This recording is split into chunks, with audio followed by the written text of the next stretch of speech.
Good question.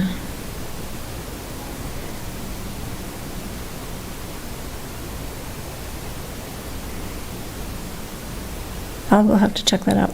Okay, just, so the MASC has Rehabilitation Act of 1973, and ours has Education for All Handicapped Children Act of 75, and then Board of Education, Chapter 766, regulations adopted in 74, and then amended through 81. So I just wonder if each of these is relevant, if we would just want to grab that section and just add it to the bottom of the MASC policy. I think that's a good thought. Yeah. It's almost like the more refer to there, the better off we're going to be. Yep. Yeah. Yes. So can we just do that now, or do you think we need to check? No, I think you can probably just. Okay. If it turns out that one of these is superseded or, has been Has been rescinded over then the years. I'll let you know. Okay. Okay. So we keep the we substitute with the MASC version, but we add the legal references from the Lynn to the MASC version. Okay. Okay.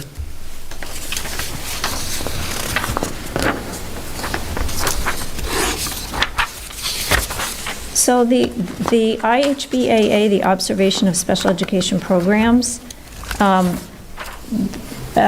this is something that it's been around, we've had it as a policy since 2009. And it came into place when there was a lot of issues around the parents and advocates wanting to be observing and sort of interfering with the educational process. So I know this policy came about with some discussions with the legal folks at DESE. It's a policy that you don't have. You probably do it all, but you don't have a policy around it. So it's more or less up to you if you want to institute the policy, but I think it can be helpful to have as a document to show parents and advocates, this is what needs to happen in terms of observations. Yeah.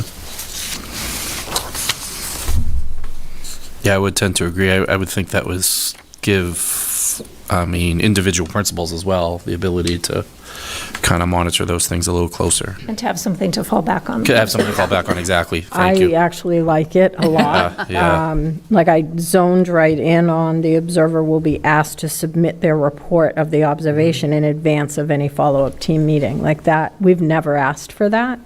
And I think that would be important. Yeah.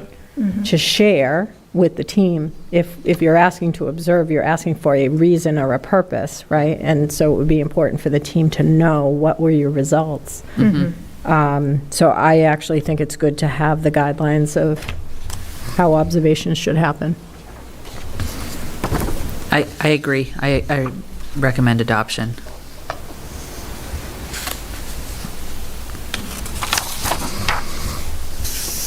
I got a quick.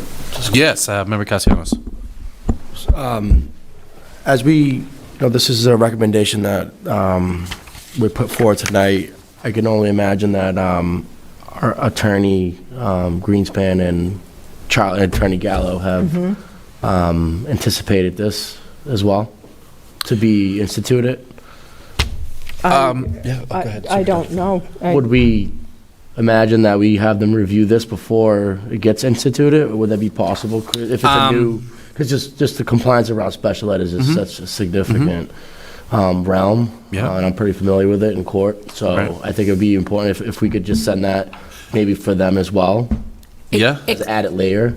Yeah. Not to just, we can institute it. I'm just saying I would like to have our compliance officer and our attorney just review it just for another lens, just to ensure that once we do institute it, that we implement it in accordance to policy. Right. Member Magnolia. I'm just assuming that if it has been around since 2009, this is a very well vetted policy. Like we're talking, I'm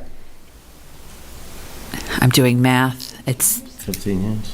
Yeah, 15 years, that if MASC was out of compliance with the law, I think we would have. I'm not saying we're going to be out of compliance. I just would like to see our folks informed of this new implemented policy. So is there a Updated. specific concern that you would have? Because this is about observers, not the delivery of special education. And so, to me, the guiding principle here is anyone in a classroom, and who receives notification of that, like the parental, notification, and also the purpose of the visit, right? So it is of special education programs, but it's not the delivery of curriculum services. We're not talking about what happens to students. We're talking about people in the classroom, right? That's a different threshold. That's what I mean. Like, vetting what happens in programs and to students, to me, is what you're talking about.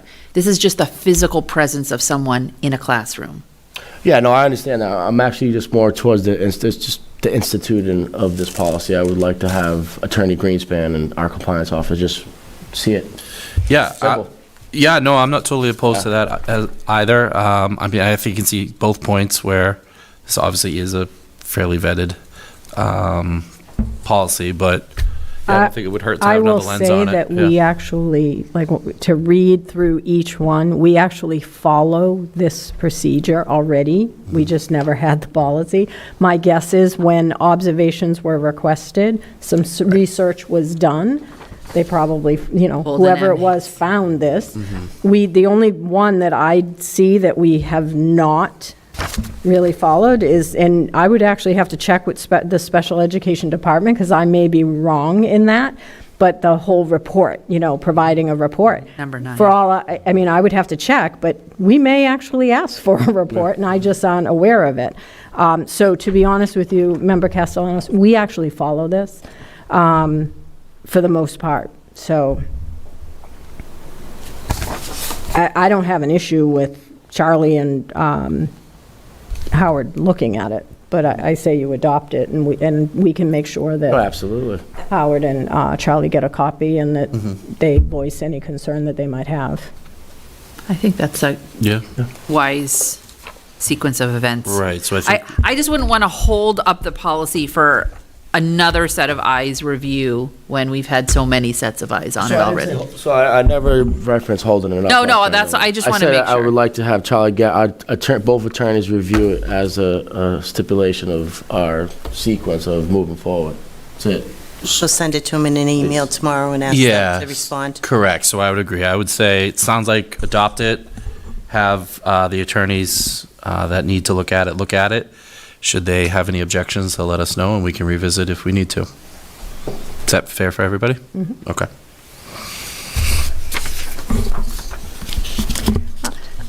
Ready to move on? Yep. I think so, yeah, I think we're ready. So IHBB, this is where I can look at a policy and say, I don't know enough about your district to know if it is current, or if it should be in place, or what to do with it. So the gifted and talented education, years ago, we had a gifted and talented program. We have not had this program for a number of years for a variety of reasons. Cost, because it required transporting students from other schools to where the program ran. Space.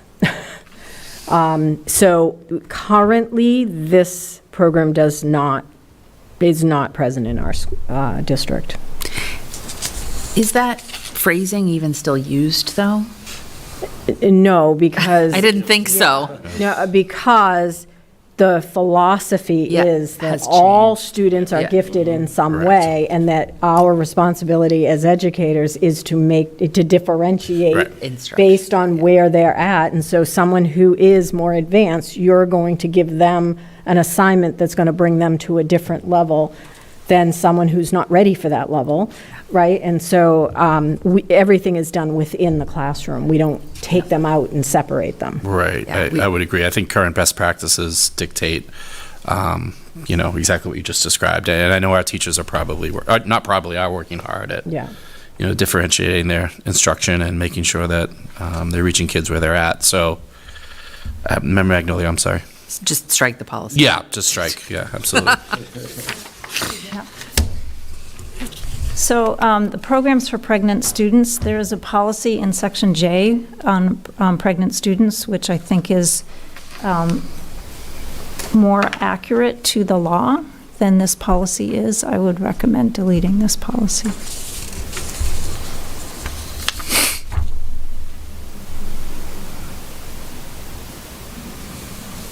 it's number 5 that is the most problematic. Yeah. Yeah. Just We do strike. not, we do not make kids. Strike the Yeah, policy. I think we strike, correct. IHBD is another one where they match. And actually, the purpose of this policy is more to satisfy regulators and auditors who are trying to make sure that you are using the Title I monies appropriately. Right. Okay. Bilingual instruction was another one where I think that the policy has moved, old. bilingual instruction has moved on from this Yes. policy. Yes. We don't even, LEP isn't Right. even used It's not anyway. even a term, right? Strike, yeah. So move to strike, yep. So the same would be true of the -E, which is the Correct. following document, and the -R, Okay. right, that are the exhibit and the regulations around it.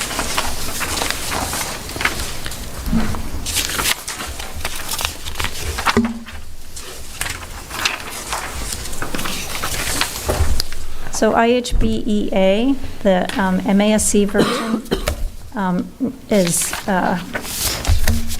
I'm guessing, more current than yours and reflects the current guidance on English learner education. So I would say of the two, that would be the one to adopt or keep.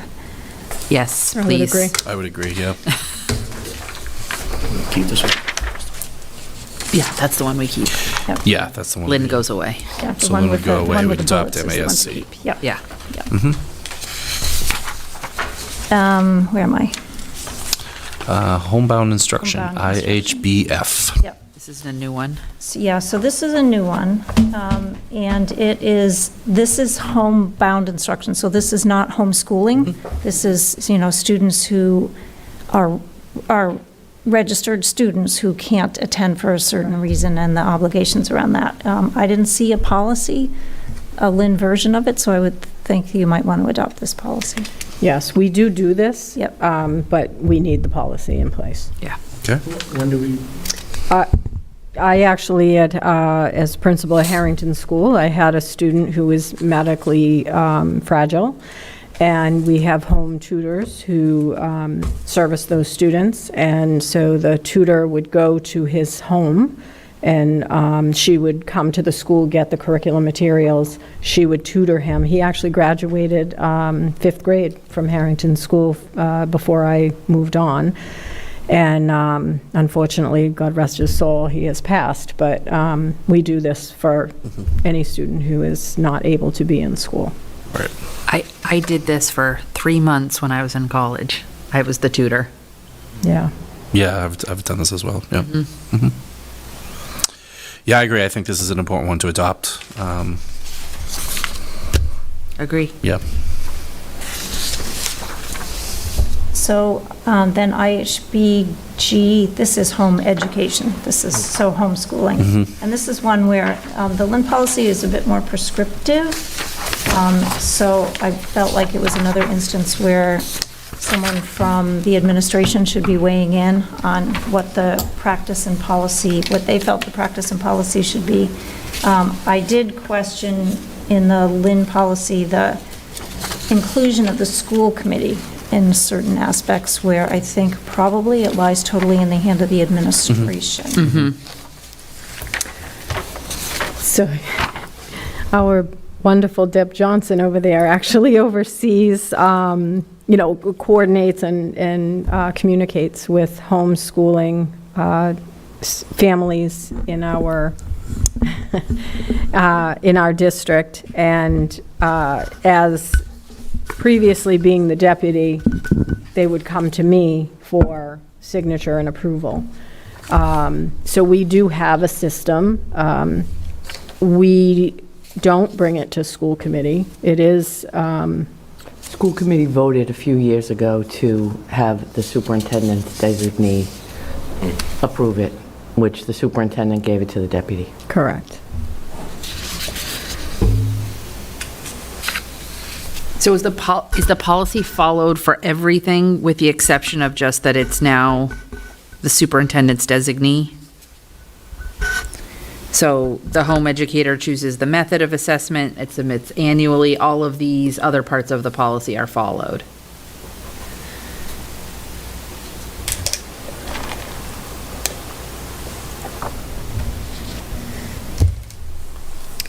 Yeah, it looks like it. Yeah.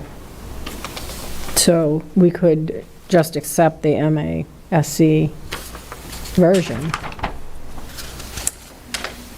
The one part that you might want to look at the MASC version is the last paragraph.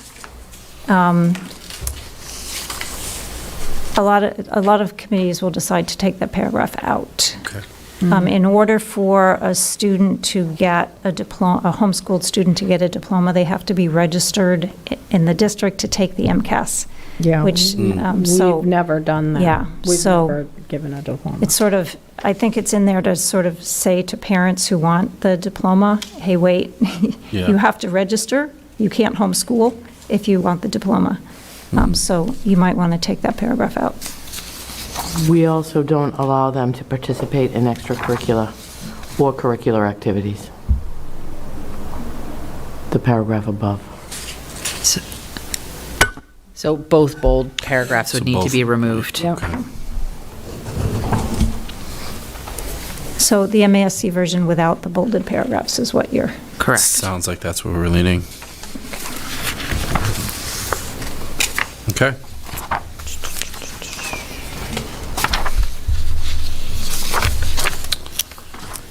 and then dash E was homeschooling. It looked to me like it was pieces of the summary of the court case, and as an exhibit, and I really don't think you need to have it in the policy manual. Yeah, Okay. I agree. So strike dash E, IHBG dash E. And that's a long one. It is a long one. Yeah, we're flipping a few pages here. Yep. I guess summarizing a court case takes a Yeah. lot of space. And then dash R, this is MASC. I mean, if you might want to look at it because you took the MASC of the umbrella policy, you might want to look at the dash R, or you might decide that you don't want it.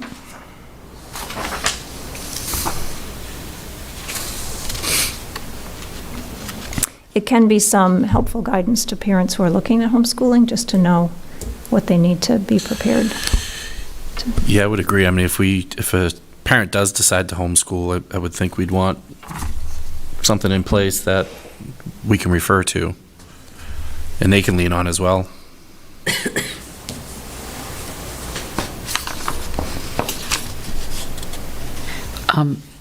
Just a quick question. Does the district make a provision for inclusion of home-taught children in annual achievement test battery? No. Okay, I think we'd need to strike that We need to language strike then. that language, yeah. Can you just quickly tell me where you're looking? Yeah, just I'm for the in, record. okay, so I'm in 3. For 3, yeah. Okay. Parents or a legal guardian in charge of home instruction should make provision for regular testing or use of other indicators of student progress, such as standardized achievement tests. And then we would need to strike the next sentence, which is, as an alternative to home testing and at the request of those in charge of the home instruction, the school district will make provision. Hold on. I just want a clarifying question.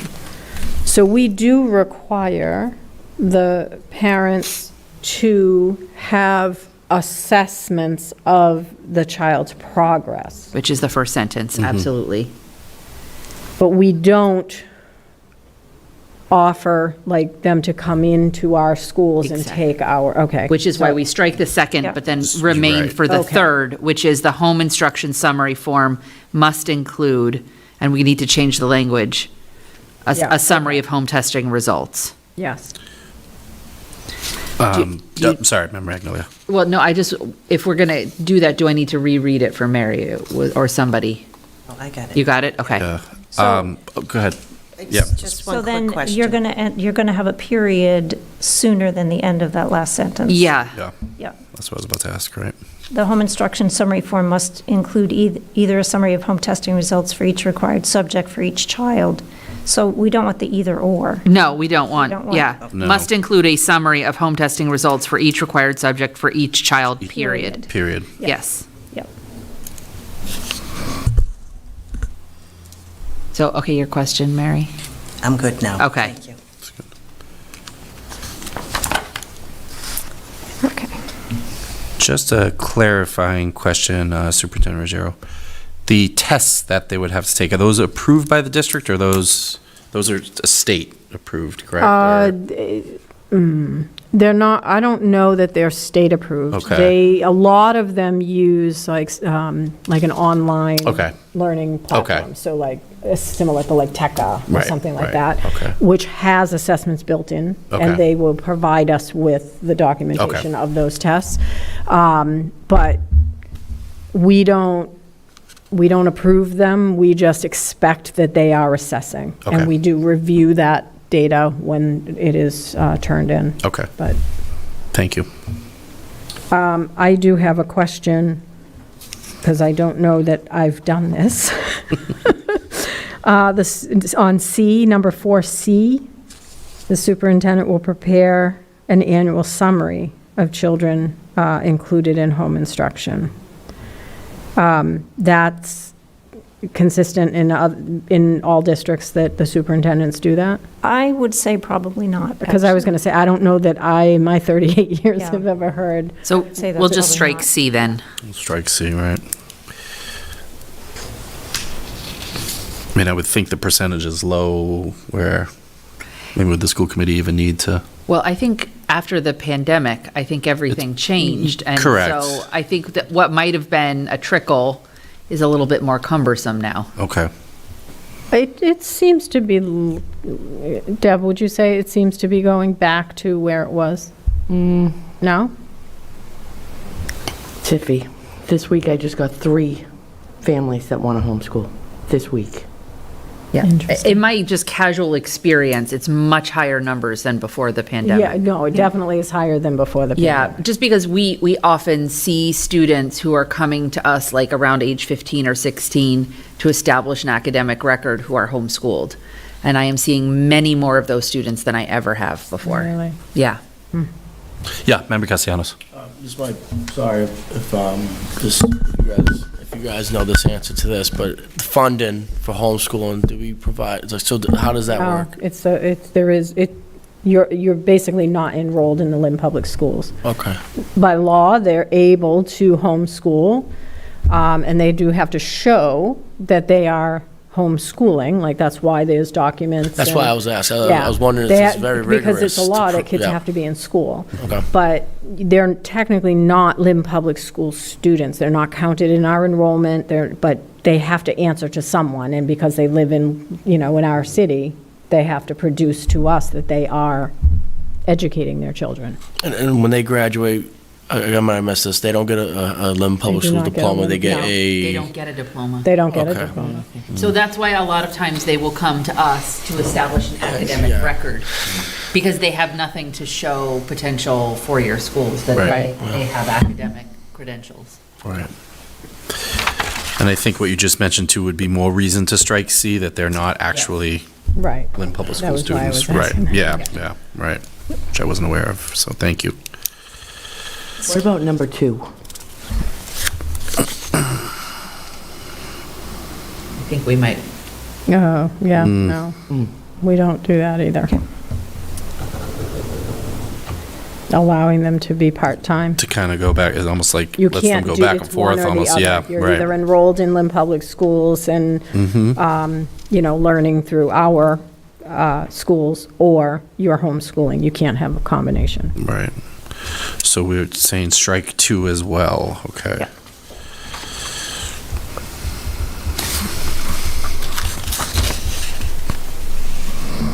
so out of curiosity, are there any activities, academics, anything that homeschooled students are able to attend? Like, can they be in a play? No. Okay, they can't do any sports, nothing. Okay. I will say, when parents share their documentation, many of the binders, the documentation will talk about things that they do with their children, going to museums, doing a science thing at the beach, like, it will describe activities and experiences that the parents do to broaden their enrichment of learning and in the world. But we don't, they can't take any of our things. Right. Okay. So again, just for clarification of the record, accept MASC version of IHBG-R, but strike number 2 and strike C under 4. And make a change to Make a number change 3. to number 3. And make the change to number 3, correct. Thank you. Thank you. Good with that, Mary? Okay. Any other thoughts on that? All right. So ignore IHBGA on my template. I forgot to take it out. Okay. You don't have it, we don't have it. So the next one is IHBH. There were just some minor wording differences. I think we've talked about this before. In our model reference manual, we're trying to, district applies every place, system doesn't apply every place, so we just are changing that word. And we have a couple of additional updates to the legal references. So you might want to at least update the legal references. That's not a problem. Yeah, I think that's important, right? Yeah. And it's consistent, right, to put district? Yeah. Yeah, Yes. I think we've been doing that. Yeah. Okay. Okay. Magnet schools was another one that is yours.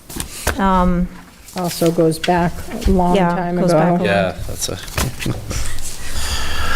We are no longer a magnet, we don't have Yeah. magnet schools. I believe magnet schools still exist, and with the new superintendent, I can't speak for her. I don't know if there's any thoughts around bringing them back, but this is in reference to us having magnet schools in the Well, past. and I think that, this is a case where whether you have the policy or not, if the law allows it, you're going to be able to do it. Right. So it's really, in some ways, superfluous to Right. have the policy if it's not active.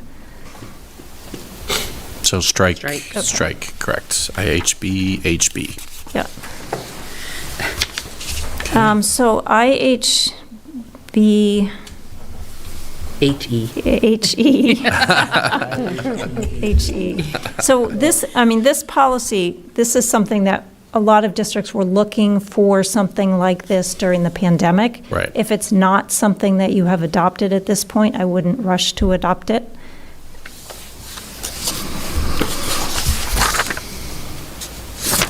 So you might just want to pass over this one. Yeah. Well, okay, so here's my only question because of, we have some very old buildings in the city, and we've had some issues with some of the old buildings. If we had a catastrophic flood in a building, would we want a policy like this in place? Because we don't have anywhere to put those students if we don't have a policy in place. It's not like, oh, we had a catastrophic flood in this building, and so we can just send them over here. There's just literally no place to put them. So if we don't have a policy in place that at least gives us something to fall back on should something happen, I would just be nervous. We still, though, would need to have the You're still- Department of Education approval, because as of right now, It's remote not. learning is not a approved learning Yeah. venue. So They've taken it off the table. No. it doesn't count as educational learning time. But which would come first? Would we need the policy in place and then get approval, or vice versa? I would say we would need Department of Ed approval first. Okay, then don't worry I about don't it. think a policy supersedes No. and Dorothy, you Right. can No. correct me, Right. but it doesn't supersede the state's Right. requirements. Yeah. Now, the state may say, okay, you have a school building that is a safety hazard, like there's some kind of structural something that happened that you can't be in the building, I would assume they would approve for us to do some kind of remote learning, which, I don't know. So then it's a discussion around, do you feel you need the policy in order to get that done? Yeah, well, yeah, and, I would say prior to the pandemic, if a school had a roof collapse or a fire, or they would have to have an emergency meeting and figure out what to do with Right. those kids as quickly as possible. And it might not have been a school building. It might. Right. Right, Or it could have been double sessions. right. Right? Like that, one group of kids is in the building for the first half of the day, and then they go home, and then another group comes. There's double sessions that can happen. So, not adoption. Thought is, move past it, Yep. not adopt it, Okay. correct. And DASHE is, it was never intended to be a policy. It was intended during the time when everyone was going, what do we do, to give a little Right. direction. So Right. we'll just pass right by that one, too. Okay. So that brings us to IHC.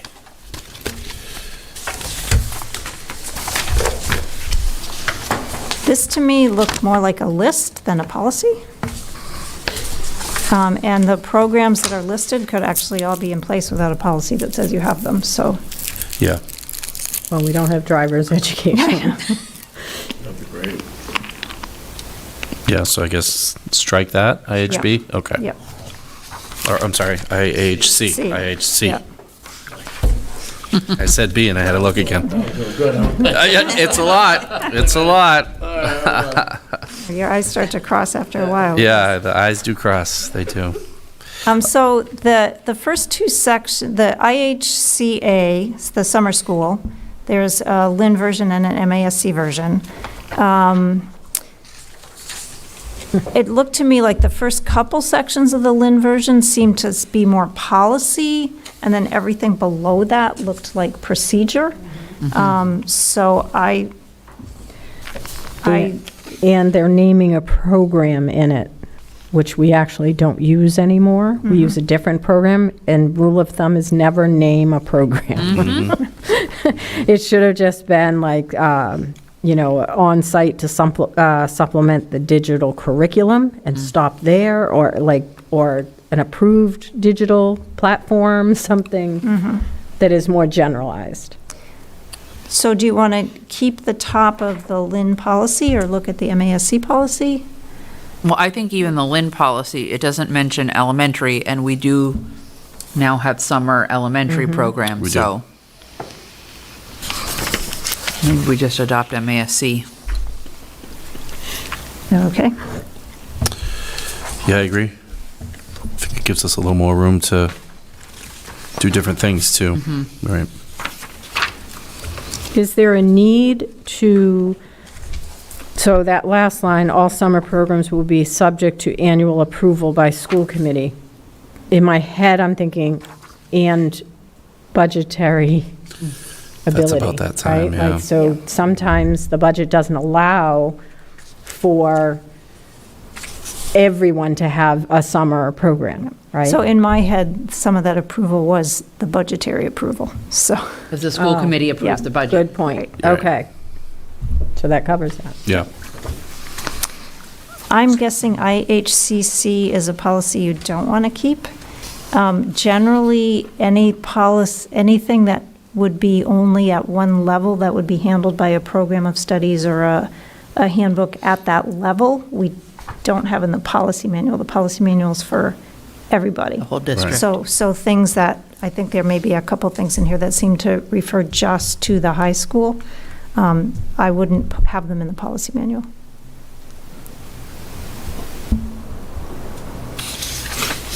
So we're striking that? Yeah. You're right. Okay. So again, just to be clear, that wouldn't mean that obviously the high schools can't offer these things. It's just, right, Right. right. It Okay. just- Just to be clear, right, yeah. right. So strike IHCC, okay. Yep. IHCF, you tell me what you want to do with it. It does not look like there's an apparent reason for this document. Yeah. It's also worded extremely awkwardly, I just want to say, as an English professor. It's like 14 negatives in a row. Right. Someone was upset this day. Yeah, you're right. I think strike it. So, yeah, I think we strike that. So IHCF, strike. So So there's just IJ. J. So interestingly, it looked to me like there was a bit of a different approach in the two versions of this policy, because the IJ instructional materials in the MASC version focused on like classroom instruction materials, and IJ in the Lynn version looked like it was all about the library media center. Library media, yeah.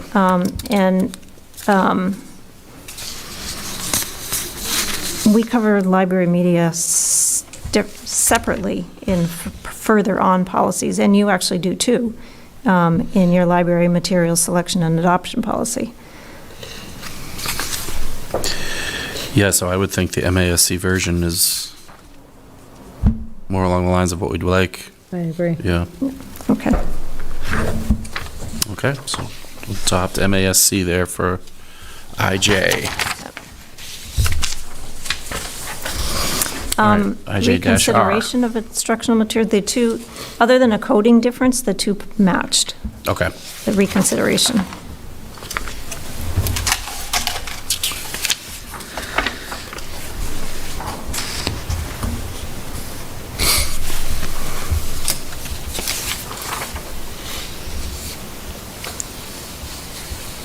Let's see, -1.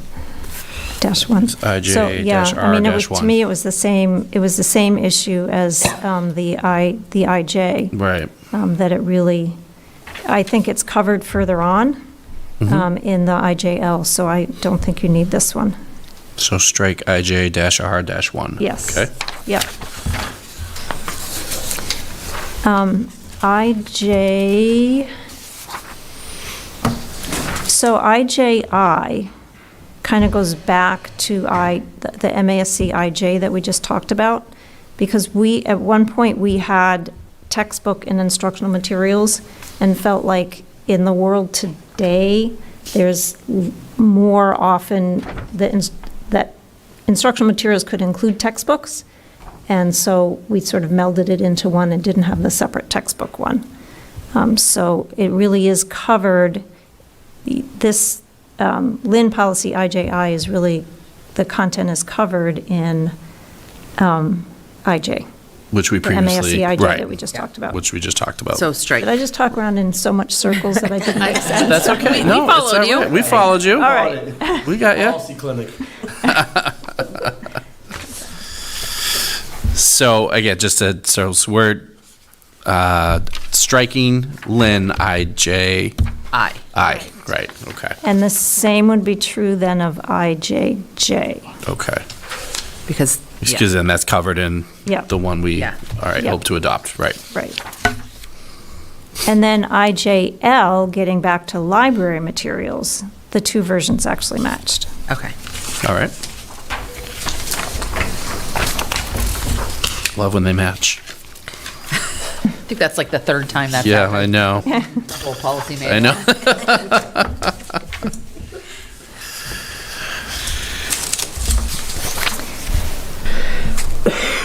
So library materials selection and adoption, if you look at IJLA, which in IJLA, the two policies matched. IJL-R, all the material in IJL-R is covered in IJLA. Yes. So strike IJL-R? Yes. Okay.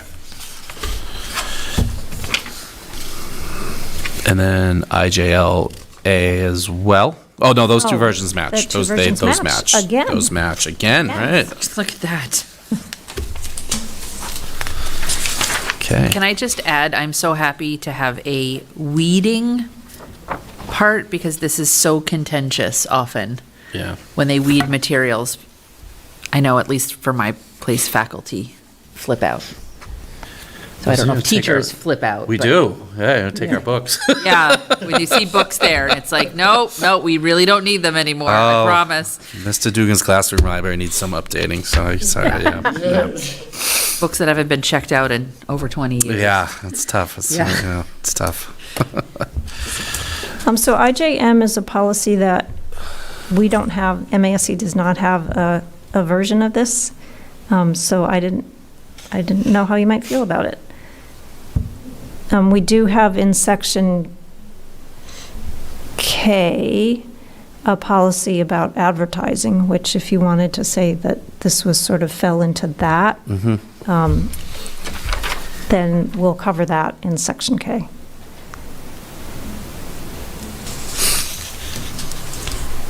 I don't see any reason to remove it.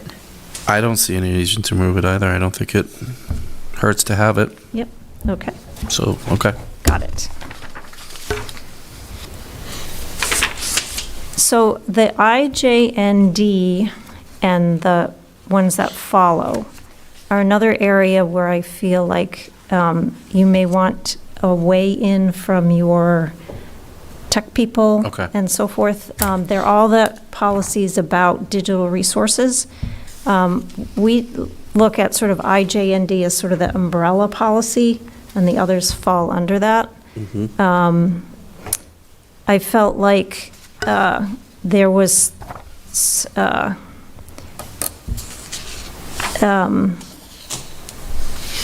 more specificity and more overlap in some of the Lynn policies. There seemed to be a lot of overlap of content in the policies that followed. So this might be an area where we want to take a step back and look at the set a Right. little bit more separately than just quickly going all through them tonight, Right. with whoever the right people in the district are to say, this is how it works, this is how we want it to work. Okay. Does that make sense? Yes, That's it does. And with Lynn being a one-to-one device right now, the budget impact of that is being looked at as well. And so I think with the new internet and device policy that was created, Yep. and I agree, I think we need to pull, the compliance officer, the IT Yep. department, to pull a subcommittee together to look at all of it and make any adjustments that need to be made. Okay. So that would include IJND through IJNDC. Okay. So all the ones that start with IJND. Okay. Yeah. Right. And then is that something where I should maybe get in touch with Charlie about? I think, yeah, Yeah. because he was a major piece of getting that internet policy going. Yes. Yeah, he was. That was. So he would be the right person. Okay. I can Yeah, Charlie worked really hard on that. shoot So him an yeah, email. absolutely. And-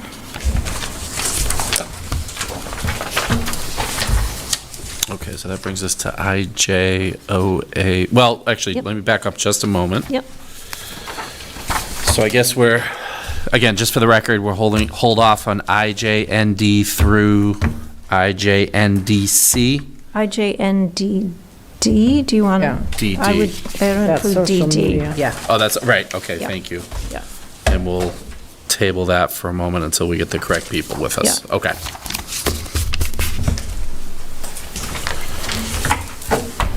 All right, so then that brings us to IJOA. Yep, field Okay, trips. let me just get that. Yep.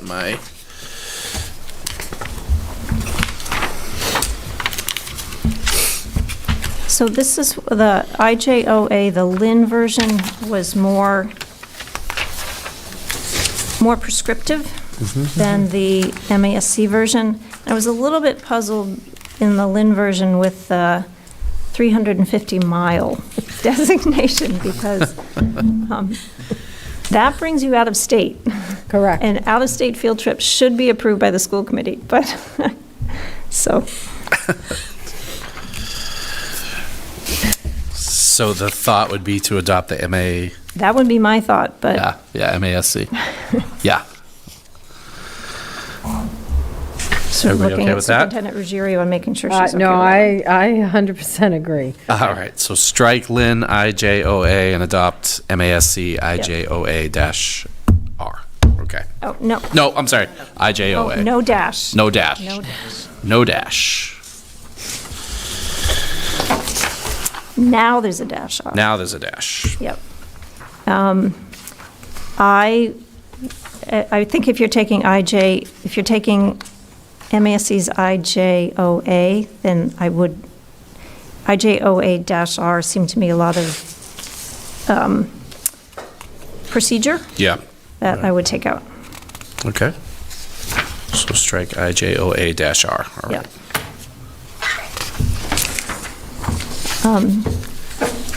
IJOB, community resources or community resource persons or speakers, essentially cover the same content with different wording.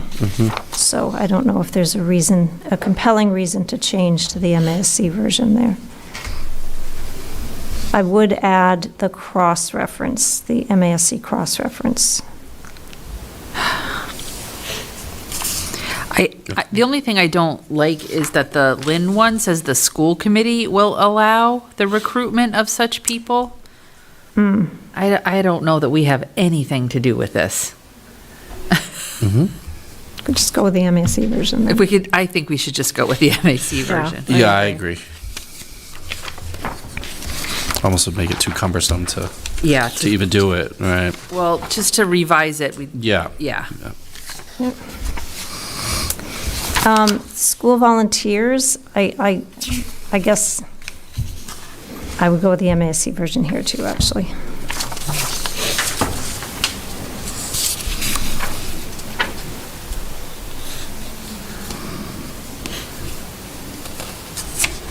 Yeah, Yeah, MAC. I agree. Are we doing that now?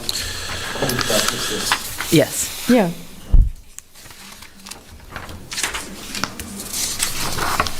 All right, so go with the IJOC, Yeah. MASC version, okay. Yes.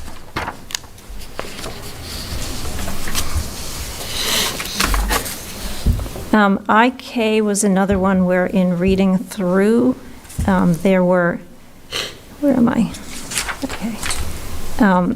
Procedures. Worded differently, but covering much the same material. Yes. so. So it would be just a matter of which wording we like. Yeah, the Lynn Or you one can, feels, or you can pick and choose and combine. And, Yeah, or combine, correct. but the Lynn one has, it's very procedural. It, In terms of the times of the number of times a year and, yeah. yeah.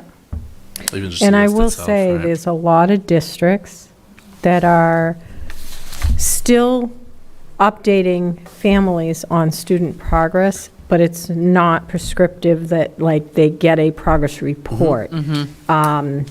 They're getting away from just giving a family a document Yep. versus having the conference and the conversation. Right. Yeah. So even within our own district, there's lots of talk around, do we really need progress reports anymore? Yeah. And so we haven't made decisions, so we should have something in place. But I personally think getting away from that prescriptive number of times a year and all of that is probably the best way to go. Also, it's, we'd have to change all the gendered language in it if we kept ours. This way, we just get rid of the gendered language. So that makes it a little easier. So MASC version? MASC. So the MASC version, right? So IK, MASC version.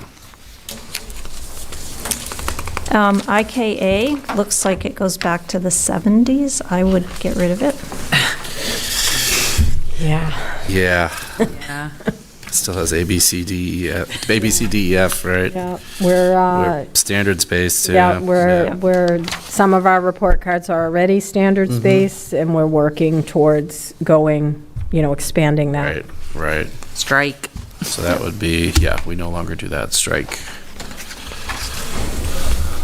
So IKAB. I felt like this fell into the same category. Yeah, Yes. Strike. Yep. okay. So this is so MASC actually does not have a homework policy. This is another area. There's another one, yeah, I mean, a lot of the research is pointing towards elementary students maybe not even needing homework, Yep, so, yep. yeah. So this was one where I felt like there should be some administrator weigh-in on the policy and the direction to go. I agree. I mean, I even look at, and I remember telling my teachers and my parents Yeah. those timelines Right. of how much time per night, and I think it's a very old way of thinking about learning and application of skills, and really should be revisited. So do you want to take it out at this point, or totally, or revisit it? Well, the thing is that it's so prescriptive that I don't know how we would rewrite a policy on homework that is not prescriptive because it's homework. Unless we just say, I don't know, it's at the discretion At of the the s- teacher. That's exactly what I was just That's about to the only say. Could it be a general stroke that way? Yeah, could we, was that reasonable to say that it, homework's at discretion of the educator? Why, do we need a policy that says that? I know. I don't know. I don't think so. So what's the thought, just strike it completely? Hey, Dorothy, have you ever seen in Yeah. other districts homework policies? I've seen other ones. I've not seen ones as extensive as this, but I think generally, if we looked at a lot of them now, people would look at it and say exactly what you said at the beginning. That, the idea of homework is changing. And I know we've never had a policy on homework because there is a feeling like it is so specific to a grade level, specific to a philosophy of a district, that we never wanted to have a model policy on it, so.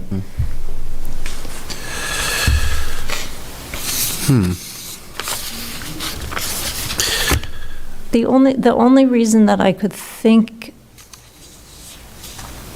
that, I'm sort of brainstorming out loud here, is if it's up to the teacher and there's a feeling that the teacher is going overboard, is there something to fall back on to say, this is the That you the can't overall, exceed a certain... yeah. Yeah. Not even to exceed, but, this is, stop it, this is why we have homework. Yeah, And- maybe just explain the rationale behind Yeah. it if we're going to keep it. Yep. Yep. So I might suggest that we start from scratch and come up with something that really is a philosophy Yeah. of the district with regards to homework. I don't know that this committee should write that. I think that needs to come from, the folks. yeah. Yeah. The folks who I do it. will say, at the district level, we are actively talking about a staff handbook, right? A district-wide staff handbook. Currently, individual schools have handbooks. I had one in the schools that I supervised. We need to calibrate and make it consistent across the district. And so homework could be part of that kind of document, that kind of procedural manual, so to say. And, each department is going to have a voice in this handbook. And so curriculum, this would, I feel like, would fall under the curriculum department and would be part of what they would develop.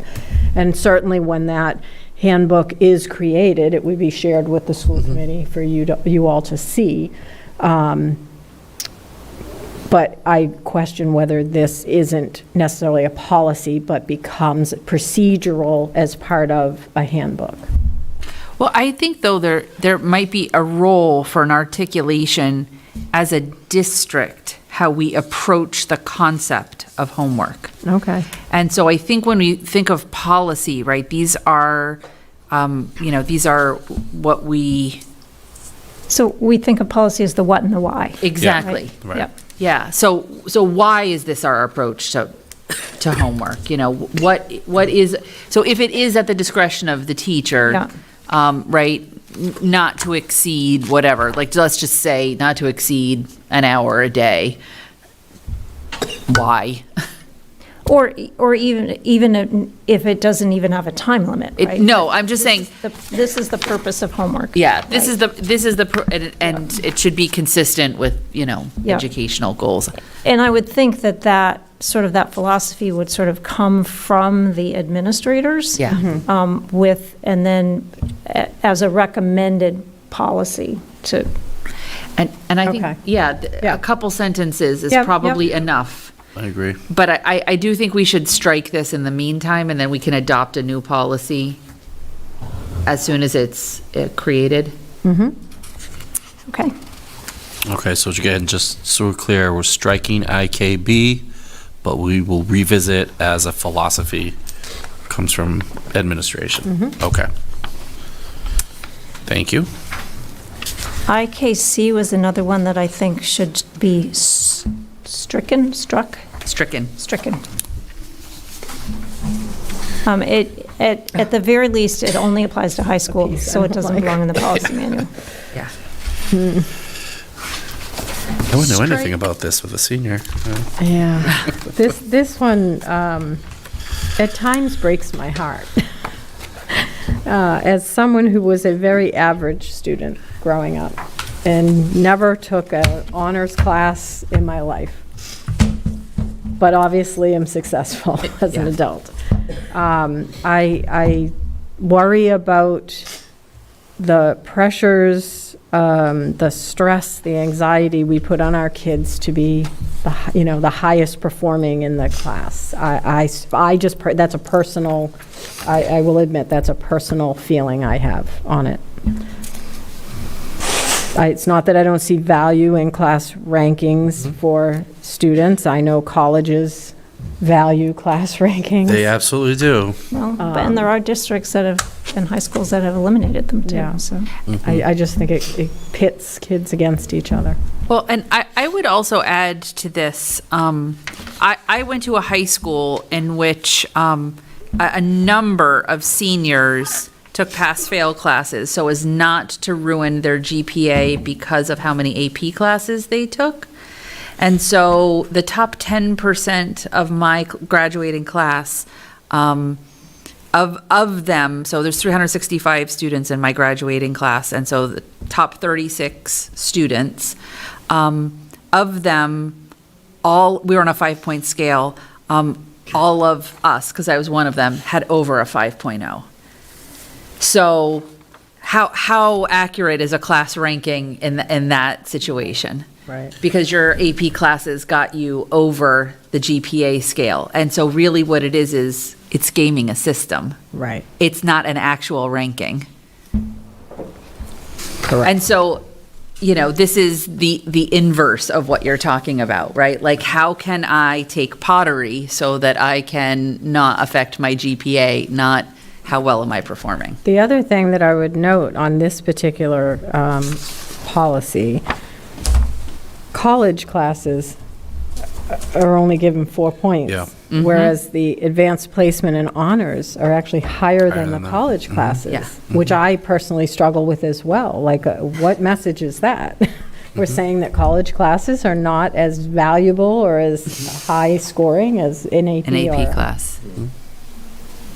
Or that taking a business class is, right. yeah. It's going against kind of the philosophy as a district where, Yeah. pathways, vocations, certificate programs, ways that you can become an active, working citizen. There's many different pathways to take, and putting a number on it, it just doesn't feel right.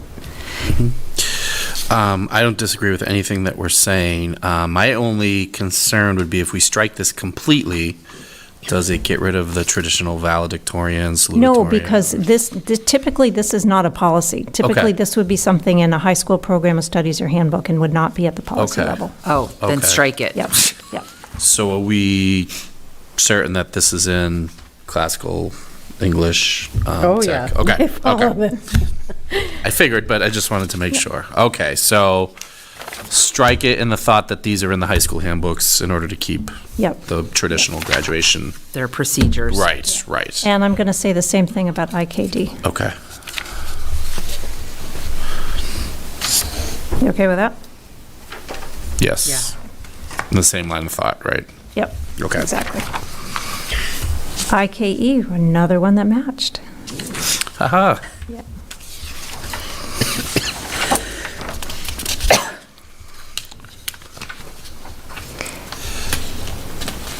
Okay. That's in the MCAS. IKE Are. R. Dash R. Dash This R. looked dated to me. It didn't, I made a goof there. It doesn't mention passing the MCAS. It refers to a title that I don't think I've ever heard you talk about before, which is the Associate Superintendent for Right, it's Educational deputy. Development. It's, right, correct. We don't have that. We don't not. have that We position. do not. So, Apparently they did at one point, but. yeah. But then IKE Dash E. Dash E. dash E does deal with some of these things. So if we strike the IKE dash R, we might cover it with IKE dash E. I don't think you want, I would question if IKE dash E, first of all, it has some of the same language, but second of all, is it in place? That they need Is it- 100 credits to graduate? That you wouldn't hold a child, you wouldn't have a student retained in the same class for more than 2 years, does it? We try to follow that because do? of the Okay. age, what happens with age beyond that. Like if you, we actually try to stick to once if needed, Yeah. because then as they get older, the age impacts.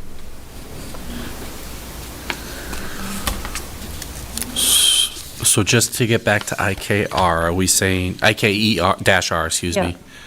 Are we saying strike that? I don't know if we ever came to a decision on that one.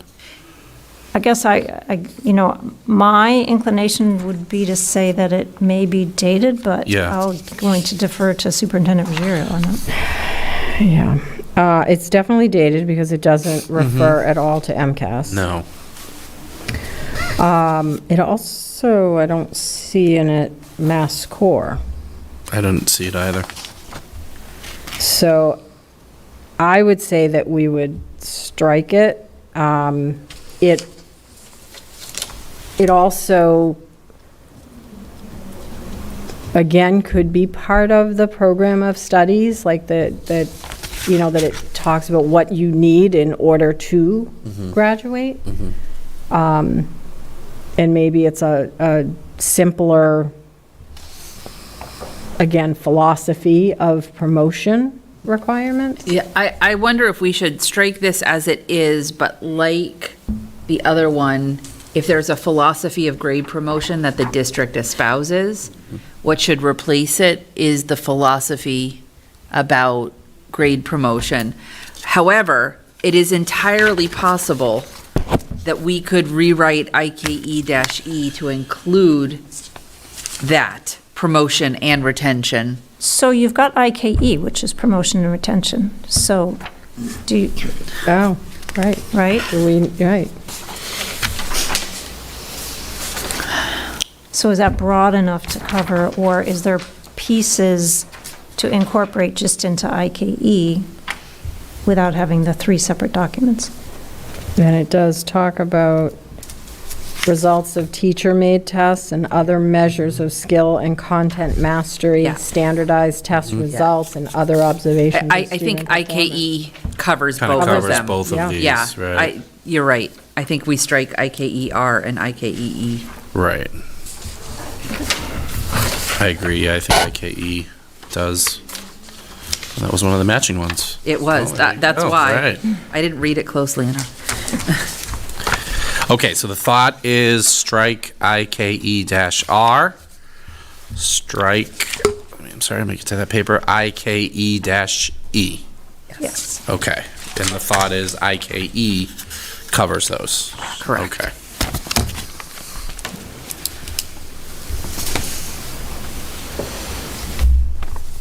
So IKF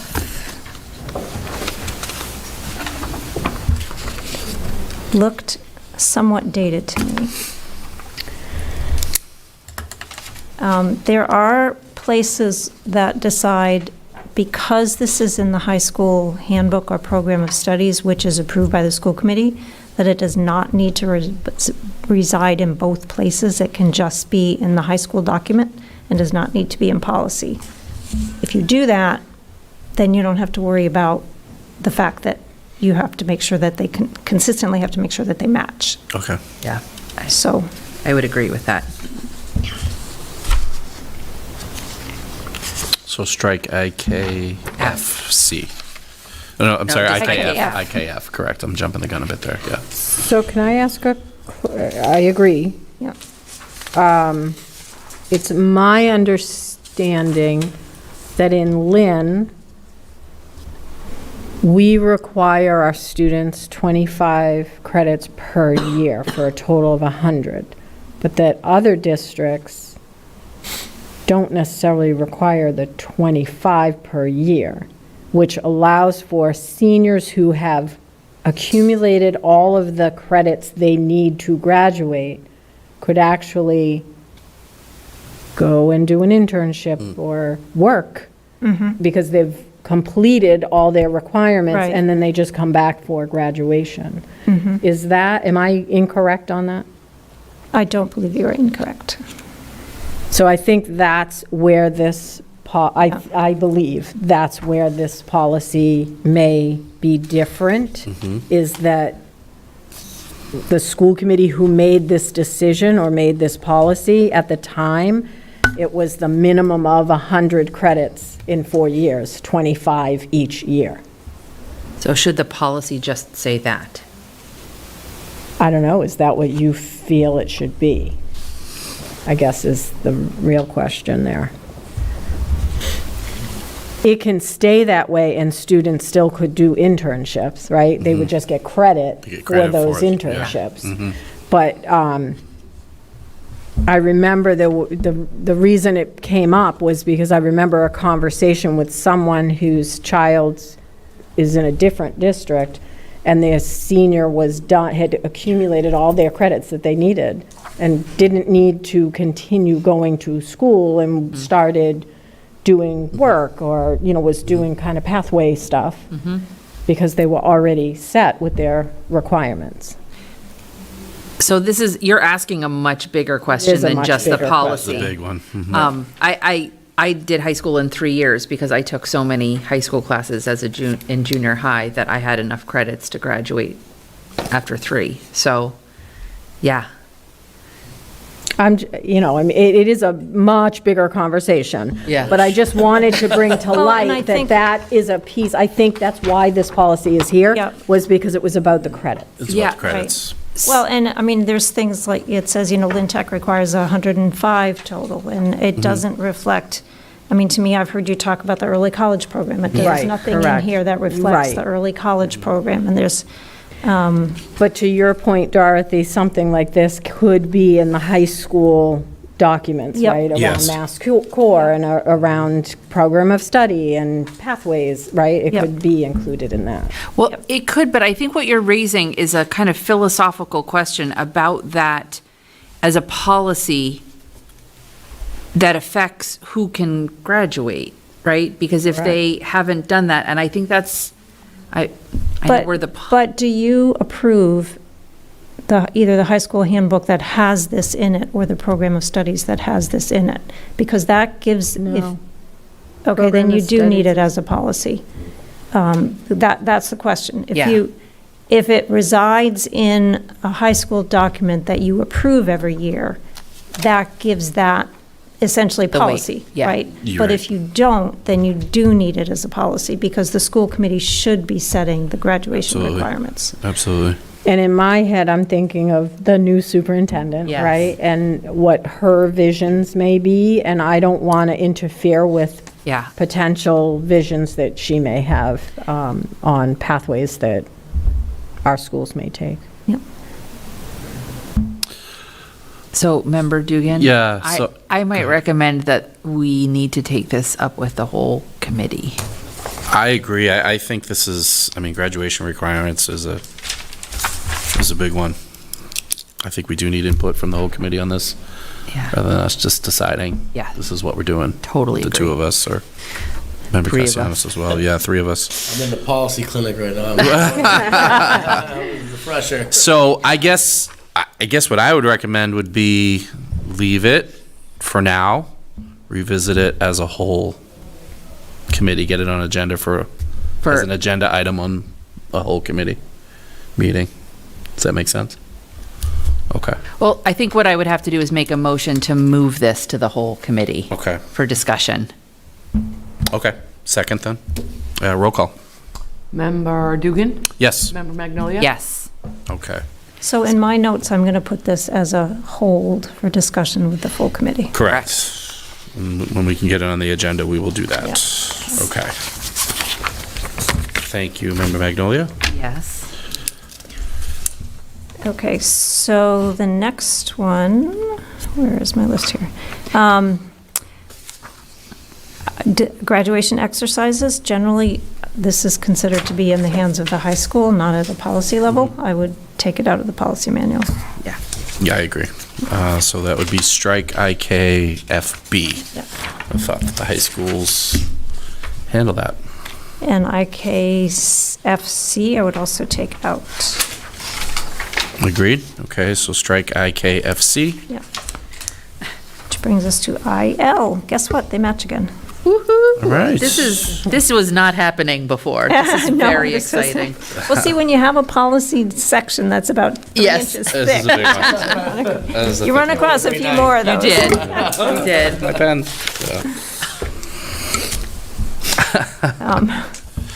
Okay. This, to me, testing programs look to me like another one that is dated. It referred to 79 and 85. I think it probably should come out.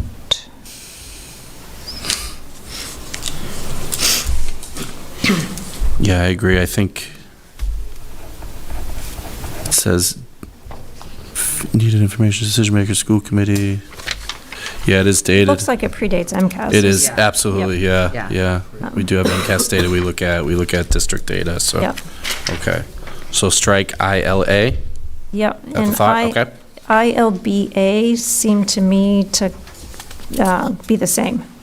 Predating MCAS, it looks, it's talking about looking at finding data from other comparative districts. Well, the state does all that for you now. State does that. Mhm.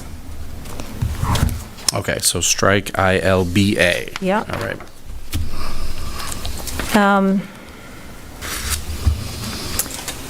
This ILBA-E also looked to me like it predated the curriculum frameworks and seemed to be more procedure rather than policy, so I would take it out as well. Strike. Yeah, I agree. I think the state kind of covers that for us now, so strike ILBA-E, Yeah. okay?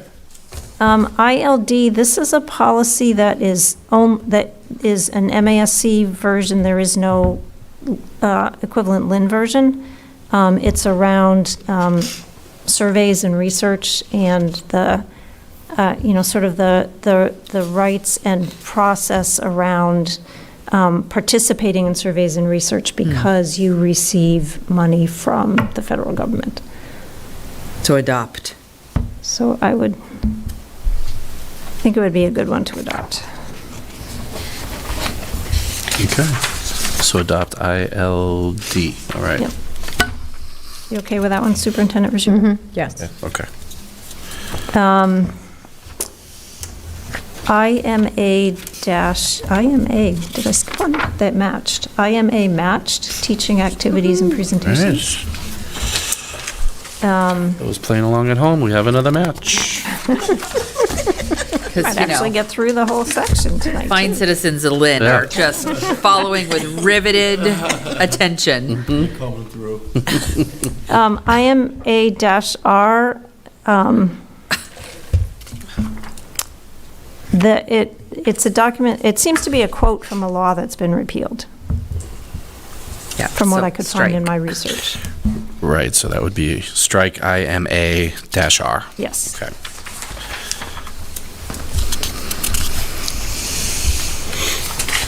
So IMB, the two policies took a little bit of a different approach or viewpoint.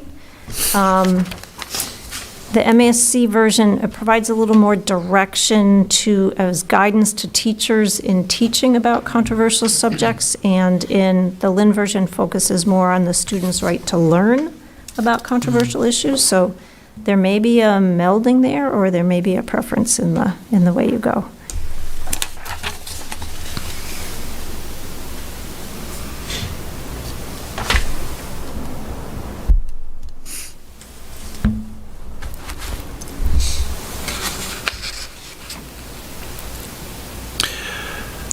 I mean, I personally like the MASC because it does give our teachers rights, to introduce controversial issues, as stated in 2, approach the discussion, ensure reasoned arguments. So I think those are all very important things for our teachers to have in place. It gives rights, and it gives a little guidance. It gives some guidance as well, yeah. Sort of. And I think especially the requests from groups or individuals outside the schools, oh boy, do we need that. And it highlights student voice. I like the student-initiated forums and. Yeah, absolutely. So go with So MASC. sounds like we're just, adopt the MASC version of IMB. Okay. Had another match with IMD, School Ceremonies and Observances. IMDB, makes me think of an internet site. This is a Lynn policy only. So whether or not you wanted to include it is at your discretion. I think we keep it. Yeah, I would say we keep that. Okay. And the last policy in the section, drum roll please. There was an additional legal reference in the MASC version, but other than that, they matched. Okay. Okay, just include the additional legal Yep. reference. Include the additional, legal reference from MASC, animals in school. Can I ask a question? I'm sorry. No, Of course. Animals in school, therapy dogs. I know it has a section on service animals. Yep. So I'll give you a Therapy dogs are preview. different. Therapy dogs are different, yes. But in this, it does allow the principal, it does allow the principal to give permission for animals to be in the school. Okay. If I can quickly find, So the reason I'm asking, yep, so we have currently a middle school that has 2 therapy dogs. Yeah. As part of the district attorney's program, for the Breed All-Stars. yep, I have another school who's asking for a therapy dog. There's a staff member who owns one, so they're not looking for us to pay for the dog or Yep. pay for the training. It's a staff member's service, therapy dog that she would bring in. yep. So I'll give you a sneak preview that we are actually going to be looking at this policy and probably breaking it up into a couple policies. Okay. One that just addresses service dogs and ones that, and I can also, if you would like, I know that there are districts that have specific policies around therapy dogs, and I'm thinking of one district in particular that it's the same situation that you talk about, that the staff member owns the dog, and it has some sort of parameters around being specific that the staff member owns it and is responsible for it, Yeah. and so forth. Okay. So if you want me to. I would really be interested in that. I can I know a find lot that of for you. people are interested in it. I know Yep. myself, I'm a dog owner. I get the appeal of Yep. having it. Yep. I've seen it in action at Breed. It has made a huge difference for many students. And so if we're able to do it, I would want to try and do it, but I would be I didn't happy have to- the language or the policy Yeah. to support it. No, I can do some research for you. and- That'd be be great. great. Thank you Yeah. very much. I do actually have one question too about the student health. So it says, no animal, page 1 of 3. Under student health, no animals may be brought to school or kept in the school classroom, office, or common area that may negatively impact the health of any student who must utilize that area. So with the therapy dogs, how do we, So I know Make sure at kids aren't Breed, allergic, yeah. the therapy dogs are with their owner. Okay. So one of the owners is a guidance counselor. Okay. And so the dog's name is Stella. Stella is with that guidance Okay. counselor at all times in her office. There's a crate, like the Yeah, dog yeah. gets crated when, they're not just out roaming. okay. And I believe, I'm going to have to verify this, but I believe when Breed was bringing in the therapy dog, families were communicated with. Anyone who had any issue with it could communicate that, and they made a safety plan to address any Okay. issues. I recommend we give Stella a certificate of appreciation. No. That dog, amazing. Yeah, The she is. training She's going, beautiful. what transpired through the process to get Stella there, I never knew how much training and just Yeah, like, it is. work it took, and how much of an investment it is to have that level of social emotional support. Yeah, Amazing. We're lucky, blessed. yeah, we really are. So if I could just clarify, we're adopting IMG as is, but we might, as MASC goes further, adopt some Revise. more Yep. or Make some- revisit it. Yeah, Yep, okay. Yep. Because I And- think, yeah, for the superintendent, it has, that means it has something, right, like, it's basically what we already have now. Correct. And then as we go forward, we can parse it more. Okay. Is that good, Mary? Good, okay. Well, I'm at a blank table. That is a wonderful thing, yes. I'd like to move to adjourn. Second, Do we want to set another meeting? yes, we absolutely can set another meeting. On the record? And I will excuse myself. Okay. Absolutely. Well, do you want to adjourn and then we can, yeah, why don't Speaking we of- move through with the adjournment and then we can, okay, so motion's been made to adjourn, it's been seconded, roll call, please. Member Dugan? Yes. Member Magnolia? Yes. Okay, meeting adjourned. All right. My dog hasn't been out.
space between